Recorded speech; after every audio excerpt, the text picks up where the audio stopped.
Bien-aimés, je vous adresse mes vœux de bonne année au nom de Jésus-Christ. Nous sommes arrivés au premier jour d'une toute nouvelle année. Je souhaite et prie que vous receviez les bénédictions abondantes et incommensurables que le Seigneur accorde, même en cette nouvelle année. Que le Seigneur vous accorde de nombreuses bénédictions et miracles et qu'il vous remplisse de joie. Vous voyez un aigle ici, là où je suis assis et où je vous parle. Le verset biblique d'Ésaïe 40:31 y est inscrit. Mais ceux qui espèrent en l'Éternel renouvellent leur force, ils s'élèvent avec des ailes comme des aigles. Vous devez être comme cela cette année, vous devez attendre davantage le Seigneur, vous devez consacrer plus de temps au Seigneur, prier et vous élever comme des aigles. Lorsque vous vous êtes élevés comme des aigles, aucune des choses du monde ne peut vous vaincre. Vous pouvez voler toujours plus haut, c'est cela l'expérience de vivre plus près de Dieu. Je vous souhaite de vivre cette expérience. Quelle promesse le Seigneur a-t-il donnée pour cette année? L'Évangile selon saint Matthieu, chapitre 7, verset 7. Le Seigneur Jésus dit, « Demandez et l'on vous donnera, cherchez et vous trouverez, frappez et l'on vous ouvrira. » Le Seigneur mentionne 3 choses ici, demandez, cherchez et frappez. Le Seigneur accordera tout ce que vous demanderez cette année et pour toujours, mais vous devez demander avec foi. Vous devez demander avec foi et au nom de Jésus. Quelle bénédiction souhaitez-vous cette année? Cette année, le mariage de mes enfants doit avoir lieu. La construction de ma maison doit se réaliser. Je dois pouvoir démarrer une entreprise. Une opportunité d'emploi doit s'ouvrir. Je dois recevoir la bénédiction du sein maternel. Dans mon ministère, ces projets doivent s'accomplir. Cette année, je dois obtenir une promotion qui avait été bloquée les années précédentes. Ne pensez-vous pas ainsi? Le Seigneur va vous l'accorder. Mais vous devez demander. Ouvrez la bouche et demandez. Vous devez prier. Le Seigneur attend de l'entendre de votre part. Demandez avec foi et au nom de Jésus. Toutes ces choses vous seront accordées cette année. Deuxièmement, le Seigneur dit, cherchez et vous trouverez. Que devez-vous chercher? Si vous me cherchez de tout votre cœur, vous me trouverez pendant que vous me cherchez.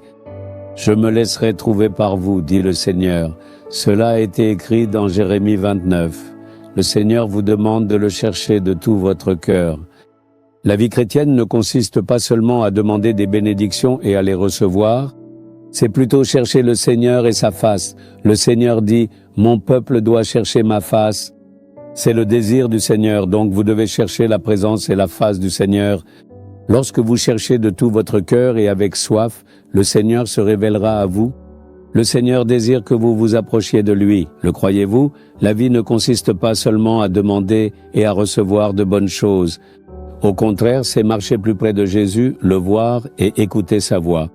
Le Seigneur ne dit-il pas « Cherchez et vous trouverez » Vous devez chercher de tout votre cœur, d'accord? Troisièmement, le Seigneur dit « Frappez et l'on vous ouvrira ». Si vous vous demandez pourquoi le Seigneur le dit comme s'il s'agissait de frapper à une porte, dans Luc 11, le Seigneur mentionne quelque chose lorsqu'il parle de la prière. Un homme va chez son ami à minuit et frappe à sa porte. Il dit « Mon ami est arrivé chez moi et je n'ai rien à lui donner. Aide-moi avec un peu de nourriture. » Son ami répond « Il est déjà minuit et je dors avec mes enfants. Ne me dérange pas. » Mais ensuite, comme celui qui lui demandait était son ami, il a eu pitié de lui et l'a aidé. Le Seigneur dit que vous devez frapper à la porte du Seigneur pour les autres. Nous devons frapper à la porte du ciel. Nous ne devrions pas prier égoïstement seulement pour nous-mêmes. Seigneur, tous ceux qui vivent dans ma rue ont besoin d'être sauvés. Ceux qui travaillent avec moi devraient recevoir la bonté et la bénédiction. Je frappe à ta porte pour ceux qui étudient avec moi, qu'ils soient sauvés et bénis. Tu dois frapper à la porte du ciel et prier pour eux. Inscris ces 3 choses profondément dans ton cœur. Demande avec foi, ouvre la bouche et demande. Cherche Dieu et sa face. Prie pour les autres. Cette année sera une année abondamment bénie pour toi. Tu recevras toutes les bonnes bénédictions en abondance cette année. Je vais prier pour cela. Ferme les yeux. Seigneur, nous croyons que tu as dit « Demandez et il vous sera donné ». Ce fils, cette fille est en train de prier. Cette bonne chose doit arriver pour moi, ma famille, mes enfants, mon ministère, mon entreprise et mon travail cette année. Fais un miracle dans ce domaine. Tu as promis que quiconque demande recevra. Nous te le demandons au nom de Jésus. Accorde cela à tes enfants. Tu as dit que si nous cherchons ta face, nous te trouverons. Donne-leur un cœur qui te cherche. Donne-leur un cœur pour écouter ta voix, aide-les à rechercher ta présence, donne à chacun d'eux l'expérience de marcher plus près de toi. Nous nous engageons à prier pour les autres. Nous nous engageons à prier pour notre nation, notre peuple, les nécessiteux, ainsi que pour la guérison et la délivrance de ceux qui sont blessés, que la bonté et la bénédiction règnent dans notre nation. Père, nous prions au nom de Jésus. Amen. Amen. Abonnez-vous à la chaîne YouTube Jésus Redeems français. Cliquez sur le bouton s'abonner et cliquez également sur l'icône cloche pour recevoir des mises à jour sur nos nouveaux programmes quotidiens.